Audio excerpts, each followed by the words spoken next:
My name is Anna Rando, partner at Bookboost, and I will be your moderator today. During the webinar, we will run a few polls and we will encourage you to participate. Simultaneously, you can ask questions ongoing in the chat and we will highlight some of them at the end of the session. The webinar will be recorded and we will share it with you afterwards. Okay, let's introduce the panelists.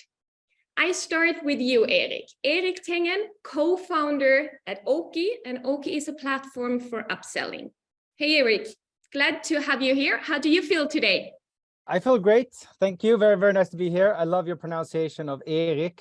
That's how we say it in Sweden, especially from Malmö, where we are both, where you currently live, or I am from, before I jotted away to Amsterdam, where I currently live. I just had a little baby boy who is now 4 weeks old, so I feel great, despite some interruption in my sleep. So super happy to be here, and especially happy to be here with amazing people like Dan, Uli, and Michael, old friends. It feels like we've been in the industry together for so long, and this will be a great conversation. Hope I will learn a lot from it as well. Thanks for sharing, and I'm going to work on the pronunciation until next time we meet. Erik it is, for sure.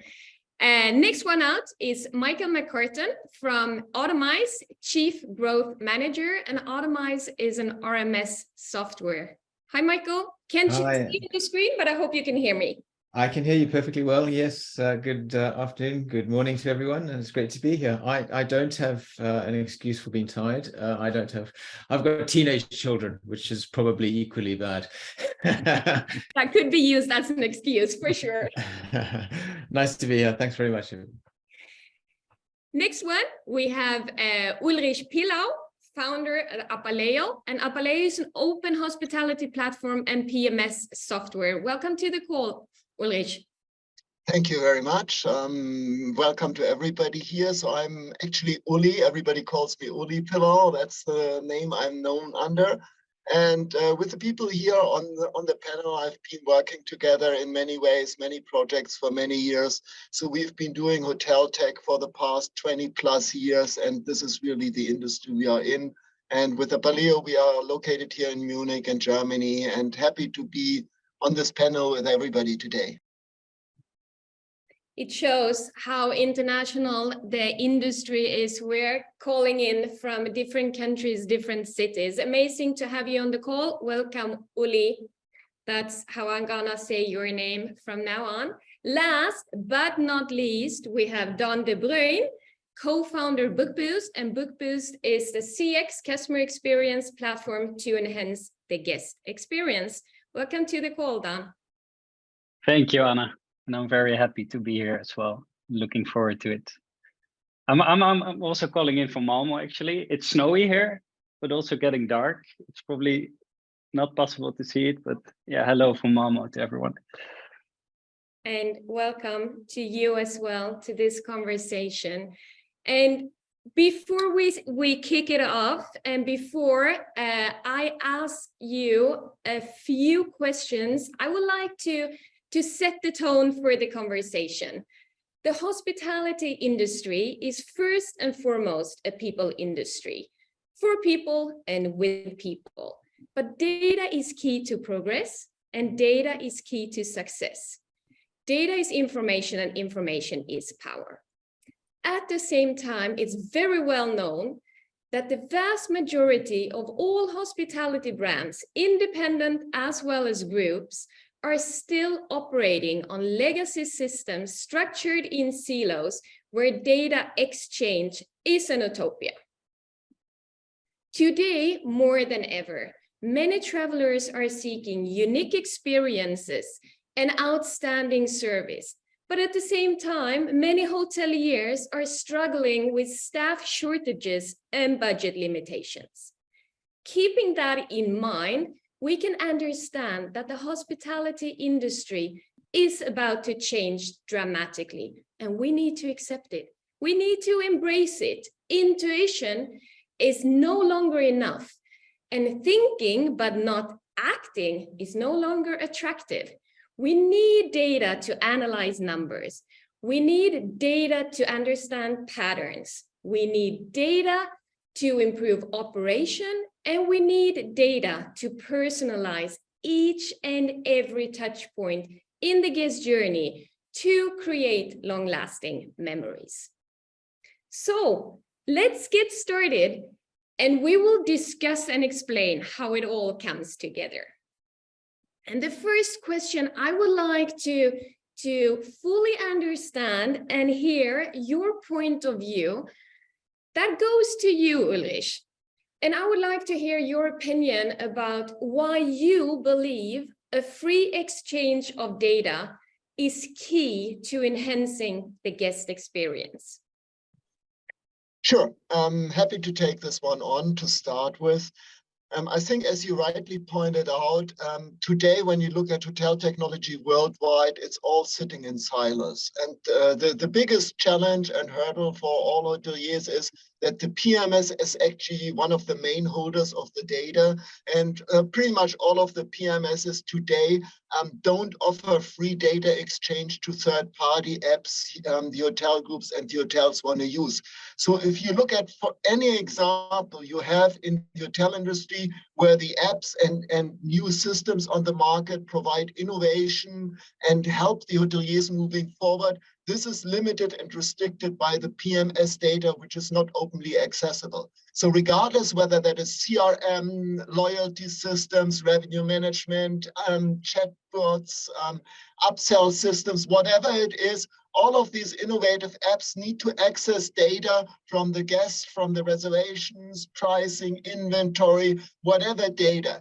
And having this data exchanged between a PMS and any third-party system is the biggest problem you have today in the industry.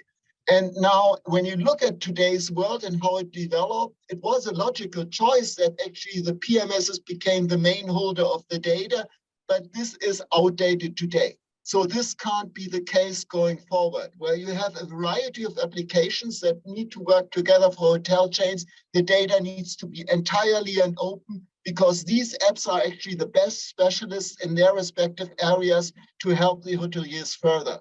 So what I would say is moving away from PMS-centric environments to open data platform environments, that will be the main step for the hoteliers to be taken in the future. That's an interesting standpoint, and I fully follow and agree with you, Oli. But what is extra interesting is the gap. We can all follow, we can all understand, we can see that this is where the industry is moving. But on the other hand, we also have the challenge, since, like you shared, it's structured in silos today, and data exchange is not. There is no bridge. So we need to find the best way forward to maneuver through the jungle, and we're gonna sort it out today. But here I would like to loop you in, Don, to hear your standpoint and elaborate a little bit on Uli's answer. Why do you believe an open environment of data feed is essential?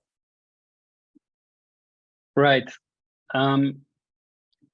Yeah, I'm very much liking where this direction is going to, actually, because, or what I can add to that, or what the thoughts that come to mind is that when or context, basically, I think context is a good keyword, and I think that's what Uli is describing as well, because when you have that open flow of data and you have a center point where data sits and that can be understood, you have context about a customer. And when you understand the customer and his or her needs at certain times in the customer journey, you can also, or you create the opportunity for yourself as an organization to meet those and to utilize that and to be proactive in that. And indeed, in today's digitized world, data is the key, I believe, to do that. And the more data you know about your customer, also the more precise you can be, of course. And I mean, this can be used operationally as well as in terms of driving engagement. And for example, or like a practical example for operations, which is may be relatively straightforward, but if, for example, online check-in is a good opportunity for a hotel, then understanding if, or maybe you only want to invite your guests to do that once it's being prepaid, the reservation, for example, well, then understanding that from your data so that you trigger that once that is done, for example, or if the guest has been invited to do an online check-in, some will do it directly, some will appreciate a reminder or two, and only sending that reminder to those that haven't done it yet, because obviously if you've done it, you don't want to read that again, and then you could send something else. And those are some sort of straightforward practical examples, but the more you know about your data, the more precise you can be, the more opportunities you can create, and also in terms of engagement, in terms of sending relevant information at the right time, in terms of sending relevant offers. And there are some transactions or there are some flows between systems that are necessary for that to make that work. So that's why it's indeed key to have open landscapes and open flows of data, because then this can be done digitally. And in today's digitized world, that's what's expected. Like we have to be there basically. So understanding context, I think would be a good way to look at that, and having control over your data as the center point in that is a good, that's a great position to be at, I would say, from an organization standpoint. Anna, can I just add on to that? Like yesterday, I was thinking, we are a company, we're specialized in one thing, upselling, and hotels many times ask us, Eric, can you also develop this or that or this or that? And we always say, no, we're an upselling solution. We want to be the best in the world at one thing.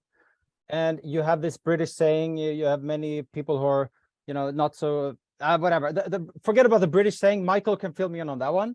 But it made me think of an analogy, like when we have kids, we put our kids to school, they have school teachers who do all types of subjects.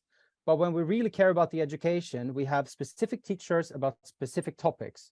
And it's very similar here. If we have a closed environment where we have specialized businesses that thrive on only being the master of each specific topic, we cannot exist in an environment where we cannot connect to other systems because we don't work without other systems.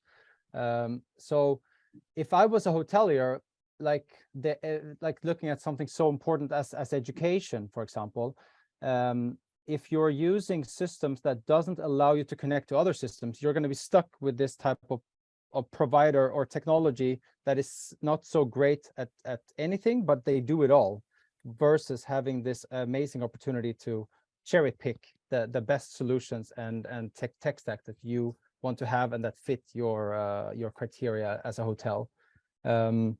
Yeah, that was just an analogy I wanted to bring in that I think to me makes a lot of sense. Of course, you would want the latter.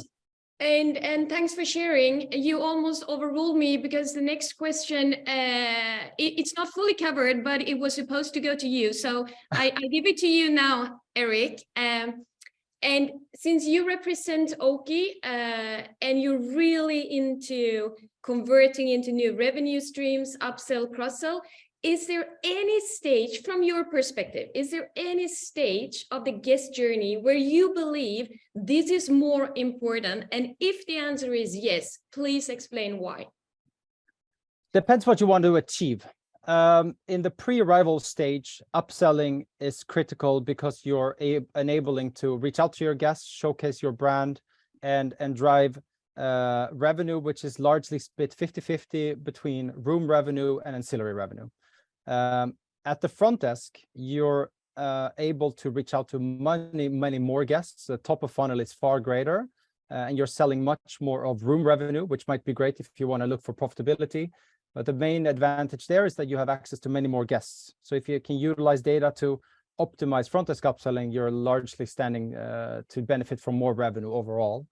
And then you have in-stay upselling, where you probably have less conversion and less revenue to be made overall, but it's a great guest experience for guests who are very digitally savvy to be able to engage with your hotel from the convenience of their own devices or whatever the solution you might have in the hotel. So I think it's like with everything. Even if we hone in on a certain type of hotel customer as our ideal customer profile, and that's what we build our solution for, the reality is, even with a chain like Radisson Hotel Group, and Radisson Blu's spread across Europe, they still have different profiles, different products, different types of rooms, and certainly different types of guests coming to stay with them. And that creates a nuanced set of needs, and upselling always has to be tailor-made for each property and the needs that they have in order to give them the optimal benefits. So all stages are important, but if you want to generate the most revenue, probably front desk upselling is the most critical. Okay, it seems so far like we have an aligned group of experts. I'm interested to hear your perspective here as well, Michael, but I will fine-tune the question a little bit from you, and I would like, since you represent the revenue side and represent the revenue software, I would like to hear if you believe there could be a difference between independent versus enterprise or hotel groups when it comes to creating a superior experience. What is your perspective on this? Are there any differences? Do we have different needs, different understandings? I don't believe there's a massive difference in terms of catering for your guests. I think that every hotel organization should be trying to tailor the experience as best they can to the guests that are coming through the door. And that doesn't matter if you're part of a branded organization or an independent one. But certainly independent hotels probably could do some things that are unique and sort of off script, if you like, from what a chain hotel could offer, and offer something more unique, more special, and really focus on providing that tailored service. I think that there are opportunities to do that. But, you know, the point of this call is how do you do that? And it's all about getting access to the right data at the right time. I think from a revenue management standpoint, the definition of revenue management is really providing the right price to the right person at the right time. Now, we're doing a really good job at providing it at the right time because we have access to real-time data from a variety of sources, and that sort of goes back to an improvement in the way that data is exchanged, at least from a reservation perspective. But where we are falling short and where a lot more innovation is required is to really understand getting that guest information in real time as well, so you can cross-pollinate the reservation data with the guest data to truly provide the right price to the right person at the right time. And that, going back to the start of this call, requires a lot more access to that guest information.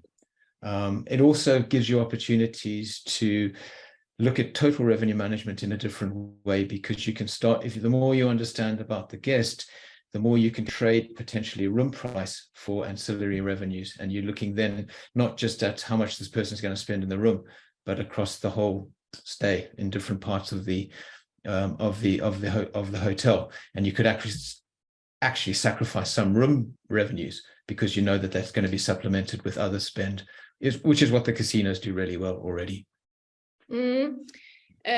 True, and we are moving fast towards the future. And when we talk about guest data, we talk about real-time guest data, merged, updated, and accessible. So that could be good to keep in mind. That it's not enough just to talk about guest data. It has to be the right guest data. It has to be updated. It's not like one data sits somewhere, not accessible, not connected, not enriched, and you use it. It doesn't make sense. And at Bookboost, to mention one example, we talk about it's not like one message fits all. So you need to use, and that's what you referred to, Michael, like the use of the real-time guest data that makes the difference, regardless of what platform you represent. So maybe, Anna, just to give you a little bit of perspective as well. So Atomize's pedigree actually is from providing real-time pricing in the ad tech world, where we had to make decisions when someone visited a website like a BBC or Sky News or whatever, and we had to determine whether to put an advert in front of that person and at what price we were willing to pay for that advert to be displayed.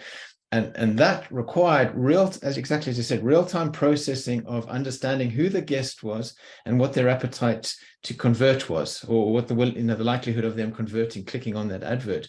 So when you do have access to real-time personal data and customer behavior, you can really do some magical things. And hotels are a long way from achieving that, not because the technology is not available. I mean, the organizations represented on this call could easily facilitate that level of customization if we had access to the data. Michael, can I ask you a question? If you think from your experience of what you've seen, when you have an integration with a hotel that has real-time data versus a cached version, like you get it once a day or something, do you see a significant, what's like the difference in results that you see between these properties? It's hard to generalize, but I think just logically speaking, if you can adjust your prices minute by minute, potentially, not by huge amounts, just incrementally, you know, €2 or €3 or $2 or $3 at the right time, will increase the likelihood of that of people converting at that price. And if there's strong demand, you can just continue to increase the price. So it takes a lot of guesswork out of it, and it gives you more opportunity to convert the right guests. So ultimately, that all goes down to the bottom line. Interesting. Thank you. Are you happy with the answer, Eric? Yes.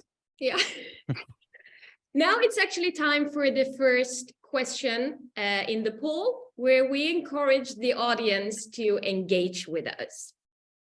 And it's going to be shared on the screen, but I will also read it for you. And you're going to vote the one that sticks most to your mind. So question is, yes, here it comes. What is your most urgent need for 2023?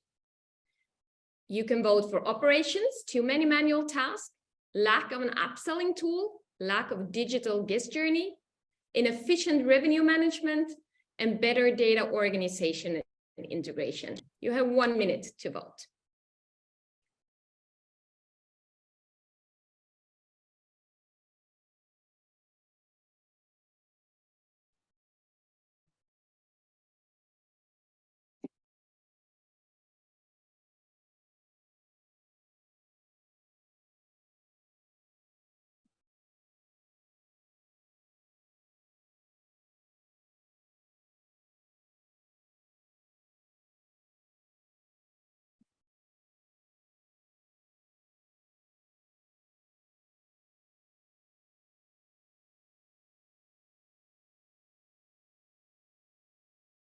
Okay. Let me see.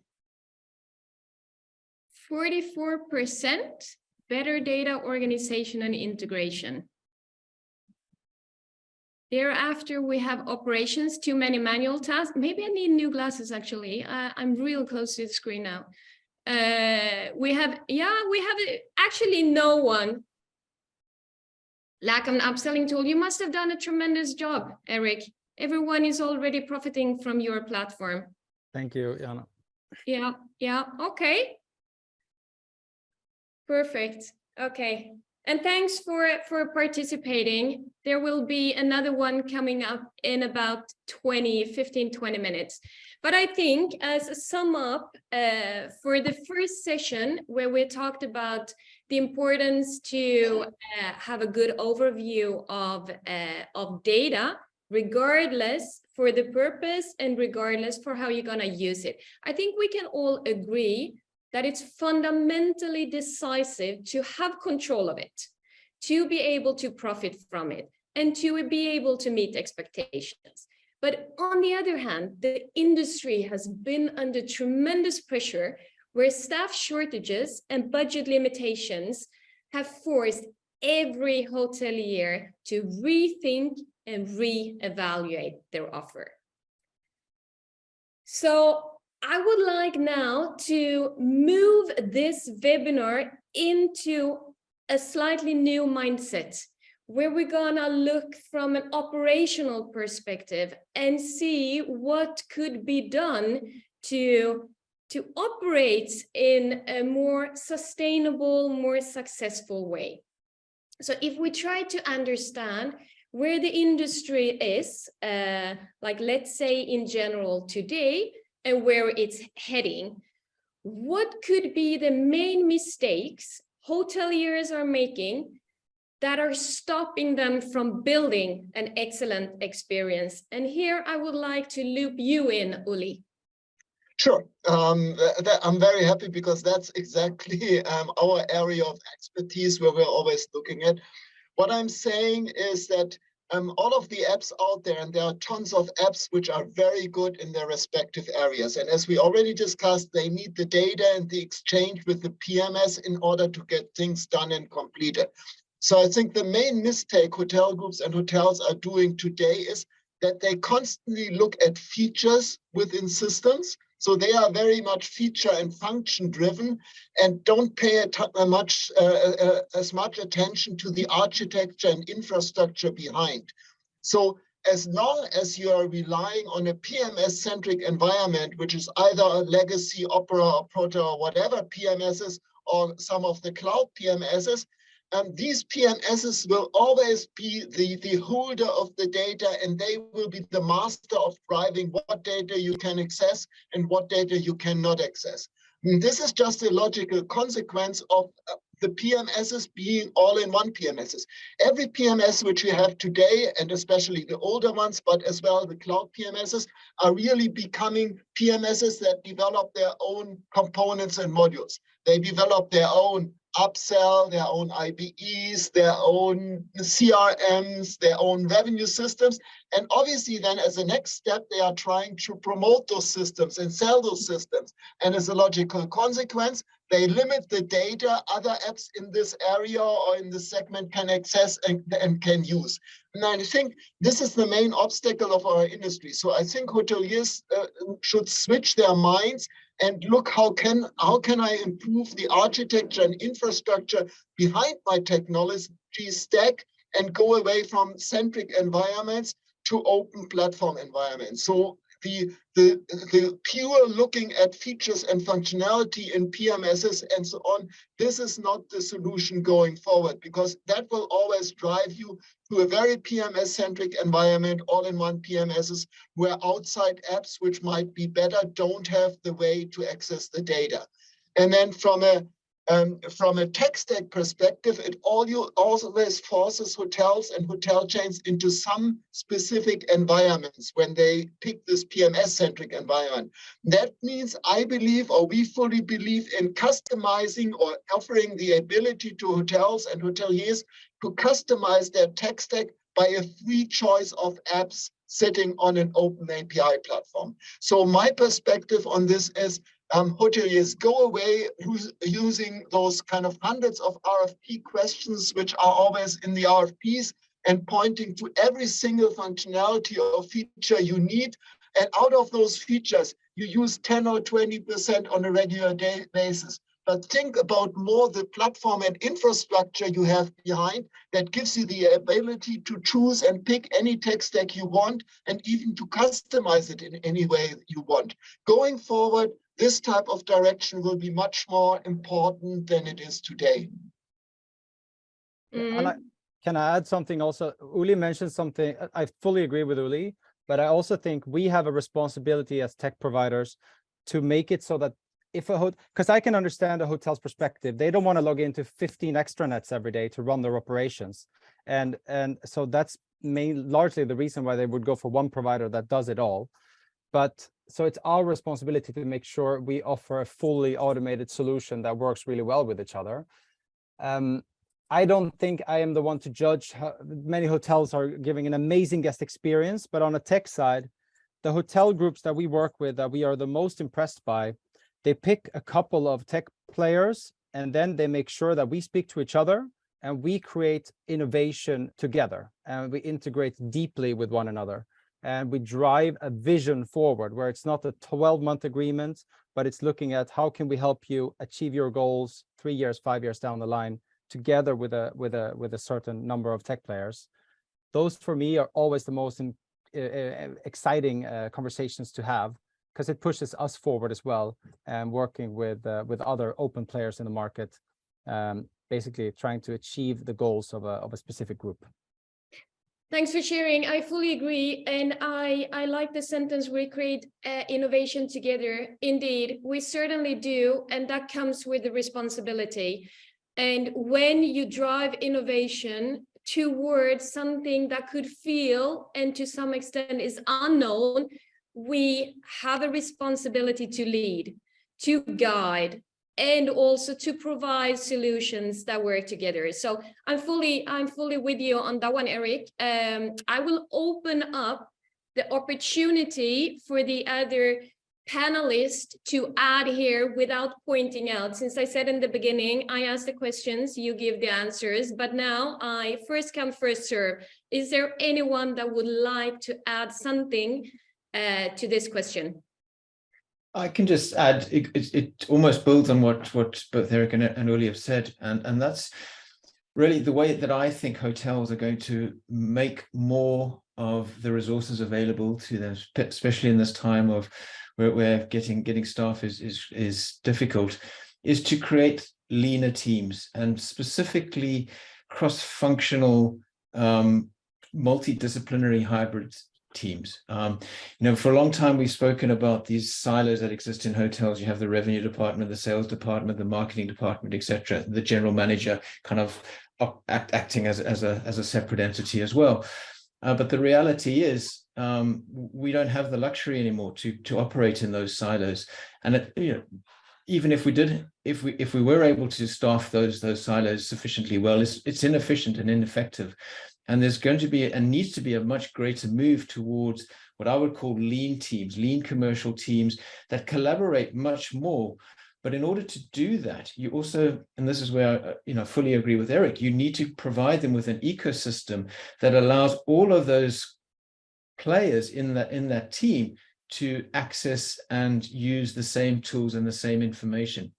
We as tech providers have been guilty of creating very specialist tools for very specialist organizations and actually reinforcing these silos that existed. So rather than, and we go to conferences and whatever, and we talk about breaking down the silos, but the reality is that we're building or have built in the past very complex applications that actually maintain and sustain these silos. So by creating this ecosystem of easy to use tools that can support each other, you actually support a greater collaboration and facilitate this drive to leaner commercial teams, which I think is ultimately what every hotel organization should be striving for. Definitely, and I would like to elaborate a little bit on being lean, operating lean. And next question will go to you, Don, because if we turn the perspective around once again and touch base on operation optimization. Everyone talks about it today, and I would say being short on staff also to some extent have limitations in your budget. You need to be creative. You need to come up with new things, how you would like to work, and not just being lean because it's nice. You have to be lean because you don't find any employees, you can't afford to pay the salaries, and we operate and we have to operate in new ways. So Don, I would like to hear how, why you believe guest data is needed even more to be used in an organization where you struggle the way many does today with not having the luxury with a lineup of employees. So question is about why it could be, or why it is even more important to use relevant guest data when your organization is lean or low staffed. Yeah, well, I think, and also going back to yeah, what Michael just said, actually, I think it's very interesting as well with the hierarchy, because when you, rather than, and I'll get back to your question as well, but when you look at that more, also from a cultural perspective or organization, how you design your organization, from a human resource perspective, when you put together expert groups, you can look at certain challenges and try to fix those. And also it actually connects with the result of the poll. If I'm correct, the data challenge was the number one choice. I saw one comment that someone would have liked to pick all of them, but I think it was a single choice question. And the second one was too many manual tasks and how to solve that, and kind of all relates together, because when you have your data as the core of things, you can actually look at automating those manual tasks. And yeah, of course, it's a tough challenge, because now what some hotels, after COVID, of course, like when hotels got empty, unfortunately, staff also left in some occasions, right? So we have to look at those challenges. It is what it is today, and how can we fix that is by, even though and that's also the tough and a little bit sad thing, that the more pressure there is, the more tough it gets as well.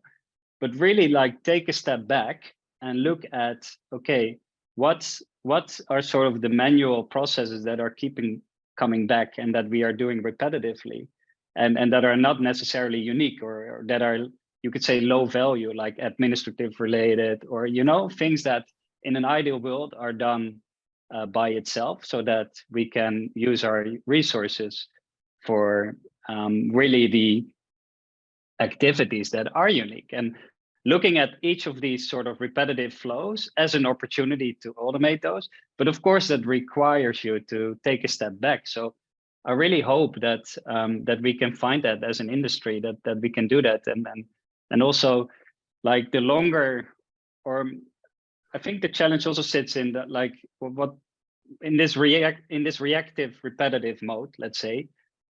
Also there, it could be a negative vicious cycle, and the more you land in that, the more tough it gets as well mentally, right? And so I really think we're in a big challenge, but we can also get out of it together. And like we mentioned before, and like the others mentioned before as well, as tech vendors, I really think we have to take responsibility for that. And that's going in the right direction with what we discussed, like open systems, working together. Eric, really good points, Uli. That's the way to go, and I'm happy that we as partners all are aligned towards that vision and can work together on that. And I really hope that hoteliers can find that, and well, that was what most answered in the poll, or the second most answered question. I really hope that hoteliers can give that to themselves, that step back, because then you can really implement solutions that drive sustainable change and get on top of things, and going from reactive to proactive, basically. And technology is really the key to do that. Yeah. Let me add on one comment to this, if I may.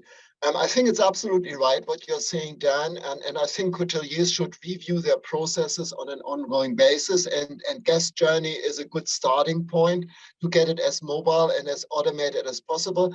And I think what was driving that over the past 2 years is still driving it today. So first we had Corona coming, so everybody needed to become more contactless and more automated.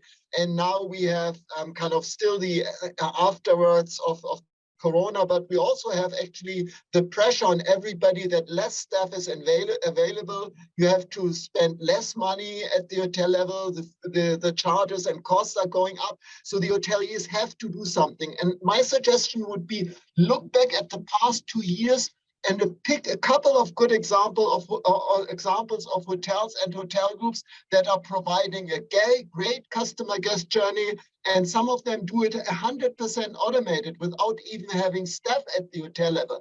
And now some people always say, but if I don't have staff and personnel, I can't provide a good guest journey.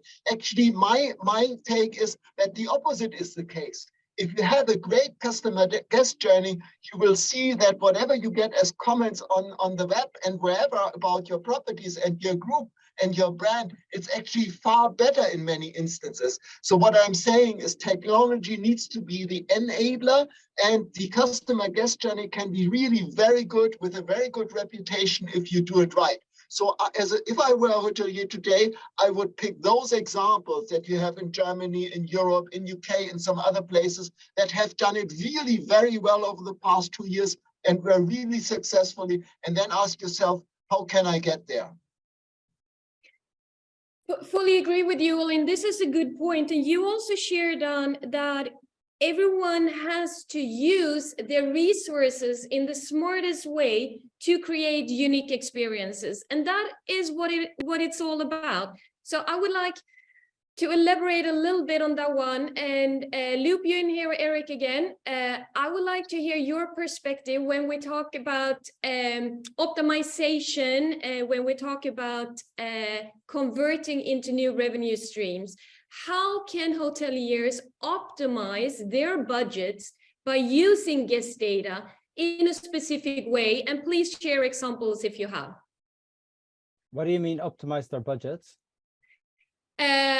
Yeah, I didn't want to lead it towards a specific direction. I wanted to hear your take of it, but it could be to optimize what you have or drive in a direction of something new. Okay. Sorry, can you repeat the full question again, so I understand the budget piece? Yeah. How can hoteliers optimize their budgets by using guest data in the most opportune way? Okay, gotcha. Well, okay, I think let's start then. If you have free data, and let's say you have all the opportunities out there, and data is enabling you to do whatever you want, then technically you could come up with any objective, I think, and that could be accomplished. If you look at something like upselling or revenue management or whatever, we see hotel groups might have a need for, I don't know, decreased cancellations. They want to have a certain overbooking strategy. They want to increase RevPAR, TRevPAR. They want to boost their loyalty program, whatever that may be. Data is always going to be an enabler of that if the solutions that you're choosing to work with can work with the data in the way that you want to, and that you have the data available. So yeah, like, I don't know, I don't think there's any limitations at all.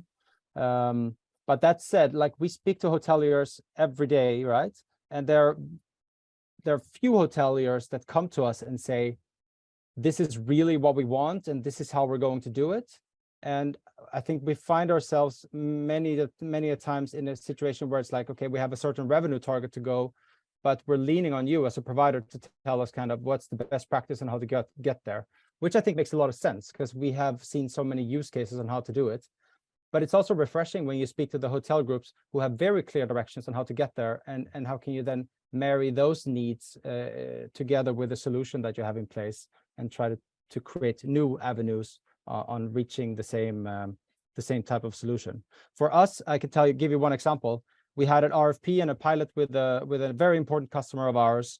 One item that Oaky wasn't optimized for, and being the best in the world at selling room upgrades, early check-in, and late checkout. So RevPAR wasn't our big thing. TRevPAR was always our big thing, and we needed to adjust our entire organization. We made it a company objective for 3 months, and we now have a very, very optimized upsell solution for that type of revenue as well. So it's also the needs of our customers become ultimately the objectives of us as vendors, if it makes sense and if it's a win-win. And now that's something that all Oaky hotels can benefit from. But I guess creativity sets the limitation here, Anna. Anything and everything can be possible. Okay, I'm happy to hear. And thanks for sharing. It's time now for question number 2. So we're gonna roll a poll again and ask you once again to interact with us. The question goes like this, and it will come on the screen there. In which areas do you see technology as key to get good results? Is it within operations, guest journey and digital engagement, upselling opportunities, collect, organize, and integrate guest data, or to automate and optimize revenue management? I give you a minute to vote. I think everyone's going to say all of the above again. Yeah. It's not Christmas yet. In Holland, it is. They had they celebrate Christmas here on the 5th. Okay, in Holland you can pick 2. Exactly.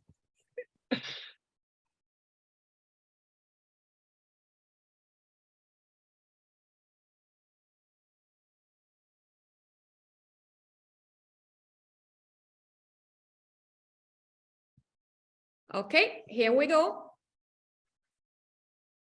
41% collect, organize, and integrate guest data. Number 2 here, 24%, the one at the bottom, to automate, optimize revenue management. Then we have equally between guest journey and digital engagement, as well as upselling opportunities. Operations 0, that's also interesting. Yeah, this surprises me quite a lot.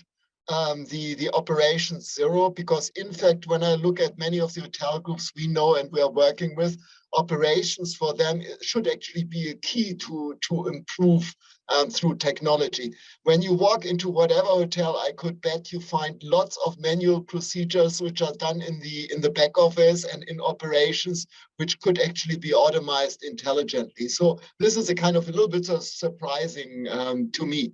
But obviously it depends on the audience you have here and what their interest is. But actually my thinking is that I would rate operations much higher in there.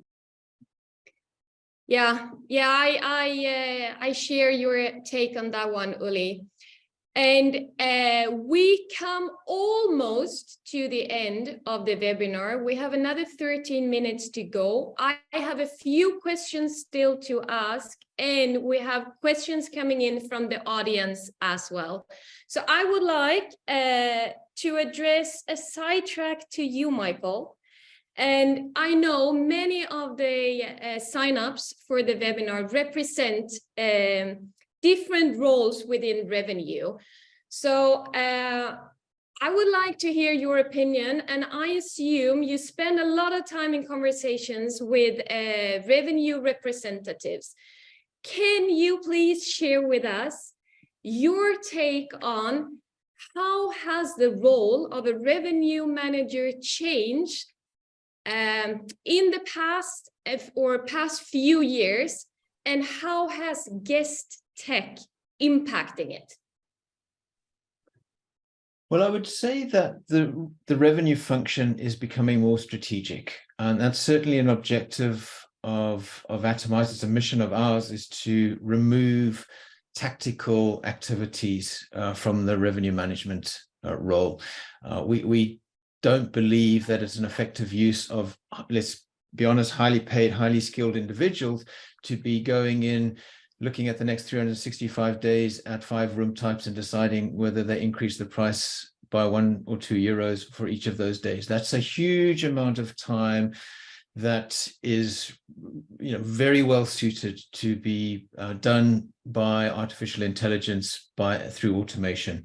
So by removing those huge amounts of manual tactical tasks, we can elevate the revenue management function and make it a much more cross-functional role, as I said earlier, where it becomes more of a commercial function rather than just solely a revenue management function. So you're bringing in marketing and sales and whatever, and you collectively looking at how to drive more business to the hotel in a much more collaborative way. What that means from a guest engagement perspective is you can start more accurately targeting where your soft periods are, where you need demand, where you need to drive additional revenues, and start through this sort of more strategic lens, start looking at the opportunities available to you, and just allow the tactical automation of those tasks that can be automated specifically through AI to be done in the background. I almost see it as like, the pricing application itself becomes like the engine of a car. Maybe 50 years ago, before you took off on a journey, you would open the bonnet and look at the engine and you would tinker with it and whatever. These days, none of us ever look at our engines. We jump in the car, we push a button and off we go. And we just expect the engine to perform. And I think that's where at least tactical pricing is going to get to. And that means that the revenue management function becomes much more strategic in nature. I think there's a nice saying, it's like poor tactics can destroy the best strategy. And I think that's really what a good lesson for revenue management. Thanks for sharing. You were in the spotlight there, and let's see if the lineup here tuning in share your opinion, but I can definitely follow, and I would like to also take the opportunity to thank you from participating and hearing you, but I would like to sum it up. I have $1 million question, and this one goes to you, Don. Based on your perspective, based on your background and your understanding, what do you believe is needed to stay competitive, to be able to deliver an unforgettable guest experience? I think, I mean, there's a lot of things, of course, that could be said. But when I try to understand that question, I would sum it up with 3 pointers, basically, that are important in today's world that has become so digitized as well, also from a consumer perspective, that we expect, like, also when we look at, for example, companies or apps in other industries, often the digital experience is really good. So we also come with those expectations when we travel. Like, for example, when you think about how easy it is to book a taxi on Uber, how easy it is to order online and such. So like the first thing I would look at is to make sure that the customer effort to engage with the brand is low, because that's something that consumers find very important today. Like when it's complicated to make a booking, for example, people tune out because we have so easy access to everything that, whoops, we're just on to the next thing. But that counts for the entire customer journey. Like, how can you keep the customer effort low? So that means, like, how can you make it easy for the customer, for the guest to interact with me as a brand, right? So whatever I need during a customer journey, how can I make that easy to facilitate that to my customers? That is the first one. Second one, I would look at brand identity, because we all find it very important what we are belonging to today. And for example, like, of course, sustainability is something that is very important in today's world, right? That's something that we've now discovered, basically. And I would like to mention one example that I just really like here in Sweden, which is a concept on a Swedish island, Gotland.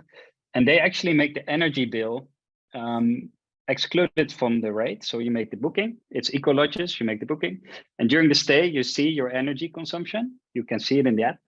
And you also see the cost for that. And at the end, you pay for that. And it's a principle for them, but to make us aware of the resources that we consume, because they really believe in a greener world, basically. So that's one example. But what's your brand, and how can I express that, and how can I and that will then resonate with your target group.